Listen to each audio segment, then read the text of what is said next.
Oke, Assalamualaikum warahmatullahi wabarakatuh. Ya, kita ketemu lagi di mata kuliah evaluasi pembelajaran, di mana ini kita sudah memasuki perkuliahan bagian kedua, yaitu setelah UTS.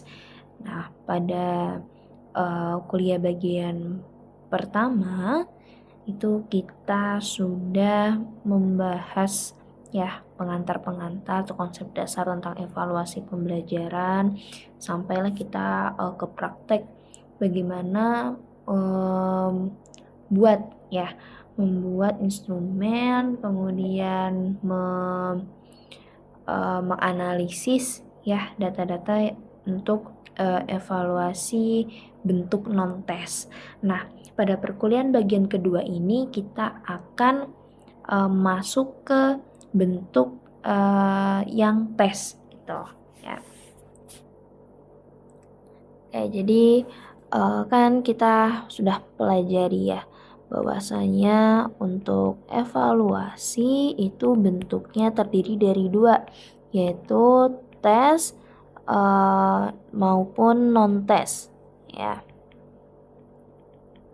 Nah, ini kita sudah coba yang tes ya untuk perkuliahan yang pertama kemarin, bagian pertama, dimana non-tes kemarin itu kan bentuknya macam-macam ya, kayak ada kuesioner, portofolio, interview, dan sebagainya.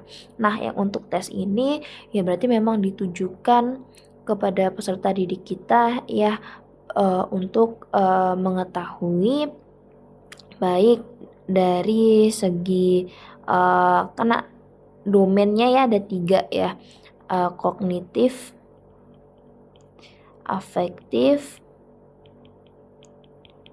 dan juga psikomotorik. Nah, jadi harapannya pada perkuliahan bagian kedua ini kita akan membuat instrumen ya dimana kita akan melakukan evaluasi mulai dari tes ya, pengukuran, penilaian, dan juga evaluasi. Di sini kita akan mengevaluasi dari 3 domain ya, kognitif, afektif, dan psikomotorik. Nah, pada perkuliahan kedua ini, bagian kedua ini kita akan fokus di yang tes ya. Nah, dimana nanti kalian akan membuat ya instrumennya terlebih dahulu, kemudian nanti kalian sebarkan ya instrumennya, lalu nanti setelah mendapat datanya kita jadi sama ya, ketika kalian membuat instrumen itu kan berarti kalian akan melakukan sebuah tes ya. Nanti disebar ya, kemudian sudah dapat nilainya itu kita sudah dapat hasilnya ya, sudah diisi soal-soalnya itu, maka nanti kita akan melakukan analisis ya, analisis butir soalnya terlebih dahulu. Jadi ketika kalian sudah membuat soal ya, soal-soalnya itu nanti kita akan lakukan analisis ya, Anbuso atau analisis butir soal. Nah, di Anbuso ini, analisis butir soal, kurang lebih kita akan menganalisis untuk mengetahui tingkat kesukaran soal ya.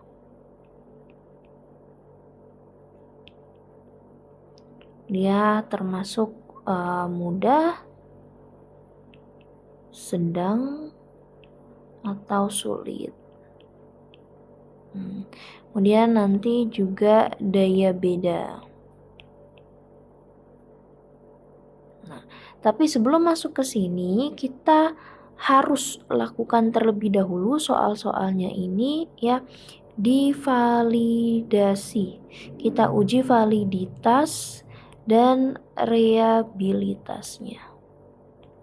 Nah, secara konsep kita kemarin sudah sempat menyinggung ya di kuliah bagian pertama.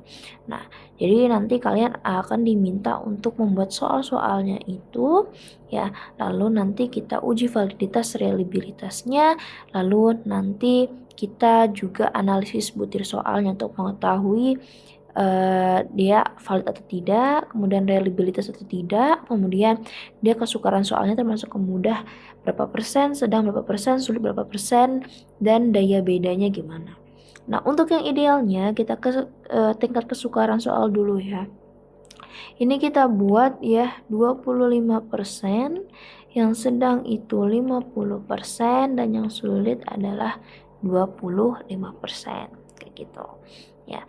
Nah, kalau misalkan kita rubah ya, misalkan kita buat yang ini 75, yang ini 20, yang ini 5 ya. Nah, itu tuh nggak ideal ya. Masa mudah banget, berarti soal-soal yang kalian buat itu tergolong ke dalam yang mudah. Jadi kita minta ya yang ini. Nah, sehingga yang ini jangan gitu. Nah, selanjutnya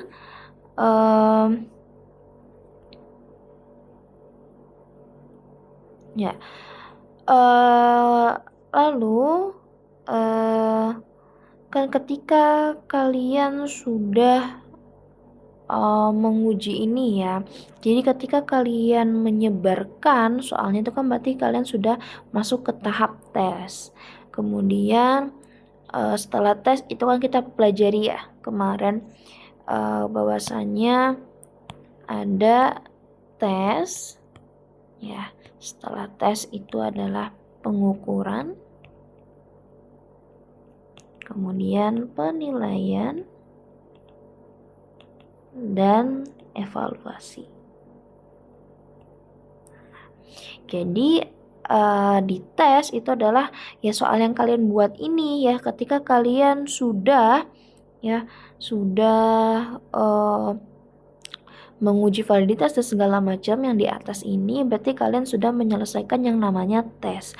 Nah, untuk mencapai ke pengukuran, maka kalian harus buat apa? Harus ada yang namanya rubrik penskoran.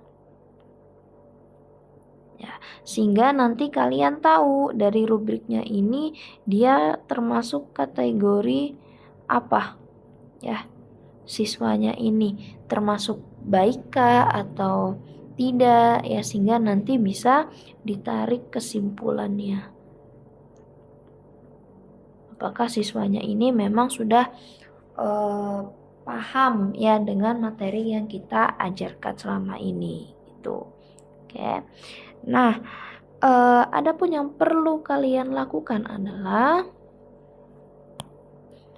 di sini ya, kalian diminta selama kuliah bagian 2 ini ya, berarti sampai pertemuan 16 itu kan tadi saya sampaikan kita akan fokus ke yang tes. Nah, sebagai awal saya minta kalian untuk membuat instrumennya dulu, yaitu adalah soal-soalnya. Dimana soal-soalnya ini saya minta kalian buat ke dalam bentuk objektif dan juga non-objektif. Nah, dimana non-objektifnya ini kita buatnya esai. Nah, objektif itu kan kemarin kita tahu ya, secara definisi objektif itu adalah yang nilainya jelas. Kalau nggak 1 ya berarti 0 ya. Objektif itu kan ada banyak ya jenisnya. Ada ada benar salah, kemudian ada pilihan ganda, kemudian menjodohkan ya. Kemudian apa lagi? Ya ada ini bisa kalian cek lagi di file di yang kuliah bagian 1 yang di Syam-Uki yang banyak banget itu halamannya ya, saya lupa itu ada di pertemuan berapa ya. Nah, nanti yang non objektif itu kita bisa pakai yang esai. Nah, di sini saya minta kalian ya untuk membuat objektif sebanyak 40 soal dan esai sebanyak 5 soal. Nah, jadi 40 soal ini ya bebas ya, mau benar salah, pilihan ganda, menjodohkan atau mau dikombinasi juga boleh. Nah, nanti untuk 5 yang non objektif adalah soal esai. Nah, yang perlu diperhatikan lagi ya, semuanya ini harus ada yang namanya rubrik.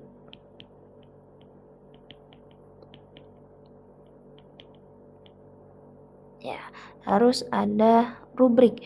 Ya, kalau yang objektif kan ya mudah aja ya rubriknya. Nah, nanti agak PR itu yang untuk esai. Ya. Nah, ini rubriknya harus jelas. Ini juga materinya sudah pernah saya sampaikan di perkuliahan bagian 1 di file yang sama yang tadi ya, yang banyak itu. Jadi rubriknya boleh yang pakai range ya atau yang memang per poin gitu. Jadi misalkan soal nomor 1 itu dia kalau soal menjawab secara sempurna itu bisa mendapatkan 20 poin. Nanti misalkan kayak kalau pakai range berarti 1 sampai 5 ketika apa, 6 sampai 10 pakai apa ya, atau mau per poin ya boleh. Kalau jawab sampai sini dapat skor 1, sampai ini lagi dapat skor 2 dan seterusnya. Nanti saya kembalikan ke kalian masing-masing, disesuaikan lagi ya dengan soal yang kalian buat. Nah, ini silakan untuk mulai dicicil dari sekarang ya. Karena di setiap minggunya nanti itu akan kita bahas terus ya. Kita akan terus melakukan revisi-revisi seperti itu. Jadi setidaknya kalian sudah memiliki bekal untuk membuat soal-soal ini. Jadi harapannya di minggu depan kalian sudah memiliki ya kalau mau langsung jadi 45 soal ini oke, tapi kalau misalkan enggak ya nanti sambil jalan gitu. Tapi setidaknya ada ya.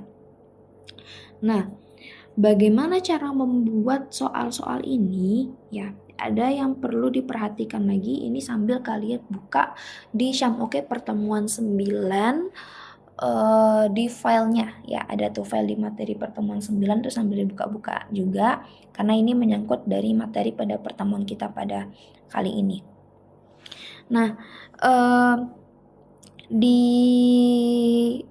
file tersebut ya ada langkah-langkah yang harus kalian perhatikan saat kalian membuat instrumen tes ya. Pertama, karena kalian guru di SMK berarti ya, karena kan nanti harapannya menjadi guru SMK ya. Ada beberapa hal yang perlu diperhatikan ya. Yang pertama adalah kurikulum. Kurikulum apa sih yang lagi dipakai? Ya, kurikulum Merdeka kah? Atau mungkin masih ada yang peralihan ya K13 ke kurikulum Merdeka dan sebagainya.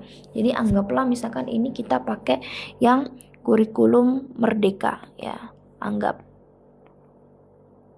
Kumar ya. Nah, kemudian ya berarti kalian sudah tahu nih pakainya kurikulum Merdeka. Nah, kalau di kurikulum Merdeka itu kan ada yang namanya fase ya.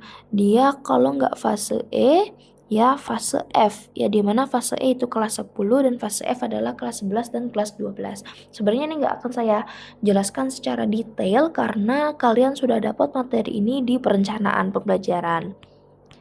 Nah, kemudian yang perlu diperhatikan lagi di kurikulum Merdeka itu tidak ada lagi kompetensi inti dan kompetensi dasar, tapi adanya adalah elemen. Ya, kemudian capaian pembelajaran atau CP. Ya. Nah, kemudian di kurikulum Merdeka lagi itu dia sama ya, ada namanya tujuan pembelajaran.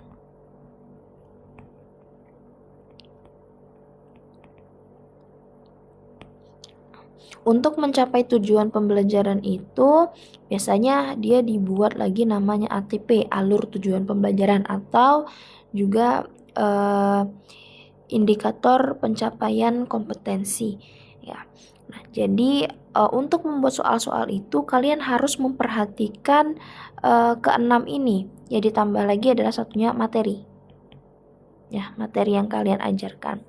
Jadi untuk membuat soal ini tidak lepas dari ketujuh poin ini ya. Ini harus harus sebagai kiblat kalian untuk membuat ke-45 soal tersebut. Jadi anggaplah kalian sudah menentukan fase yang kalian ambil, elemennya juga sudah jelas, kemudian capaian pembelajarannya sudah jelas, kemudian di TP-nya kalian sudah ambil ya TP-nya apa. Ya, sehingga untuk mencapai TP itu ada namanya indikator pencapaian kompetensi dan materi yang dipakai apa saja. Jadi nanti kalian membuat soal tersebut harus ke sini kiblatnya. Ya, ini sebagai kiblat saat kalian membuat soal-soalnya. Ya, jangan sampai kalian TP-nya contoh ya, kita ambil contoh. Contoh misalkan kalian ambil fase E untuk TITL ya, itu kan berarti mata pelajarannya adalah dasar-dasar ketenaga listrikan ya. Dasar-dasar teknik dasar-dasar ketenaga listrikan ya. Nah, contoh elemen yang dipakai ini saya nggak akan nulis sama persis ya elemennya. Contohnya misalkan itu yang konsep dasar ya, kalau nggak salah namanya konsep dasar listrik ya. Kemudian tujuan pembelajarannya dari CP itu kalian mau tahu terkait dengan hukum-hukum misalkan ya, hukum-hukum kelistrikan. Kemudian misalkan mau tambah ya, misalkan lagi hukum-hukum kelistrikan, kemudian elemen pasif dan aktif ya. Kemudian ya misalkan ini aja dulu ya, dua ini. Kemudian kalau mau didetailkan lagi ya, misalkan berarti IPK-nya ya atau ATP-nya. Nah, yang nomor 1 itu berarti hukum kelistrikan apa aja, misalkan hukum Ohm ya. Kemudian 1B misalkan hukum Kirchhoff, job 1 dan 2 ya, dan seterusnya. Misalkan yang nomor 2 ya, itu ada berarti elemen resistor, induktor, kapasitor. Kemudian ada tegangan ya dan arus dan seterusnya ya. Ini cuma contoh ya. Jadi nanti materinya ya tentang ini, maka kalian buat soalnya juga harus berkiblatnya dari sini. Jangan nanti tiba-tiba soal kalian ada tentang instalasi kayak kita, itu kan nggak sesuai ya dengan yang telah kalian ambil di sini kayak gitu. Jadi silakan mulai dari sekarang kalian nih ya PR-nya. Nah, membuat soal ya objektif dan non objektif berserta dengan rubriknya mulai dicicil. Minggu depan kita akan mempelajari tentang validitas dan reliabilitas. Jadi ketika soal kalian sudah selesai ya, 45 soal itu sudah selesai, kita akan uji validitas dan reliabilitasnya. Nanti minggu depannya lagi kita akan cek analisis butir soalnya. Seperti itu ya. Nah, kemudian ketika sudah ya, nanti kita akan mempelajari analisis butir soal ini dengan menggunakan Excel ataupun pakai SPSS. Gitu. Ya, untuk validitas dan reliabilitasnya juga. Ya, nanti itu mungkin sekitar 2 minggu lagi. Jadi harapannya bisa mulai dicicil untuk membuat soalnya dulu. Ya. Nah, kalau ada yang mau ditanyakan, nanti silakan ya, bisa berkonsultasi dengan saya di ruangan. Tapi yang harus dilakukan ini dulu ya. Mungkin sekian ya untuk pertemuan pada hari ini ya, minggu ini. Silakan untuk dicicil ya. Terima kasih atas perhatiannya. Saya ucapkan Assalamualaikum warahmatullahi wabarakatuh.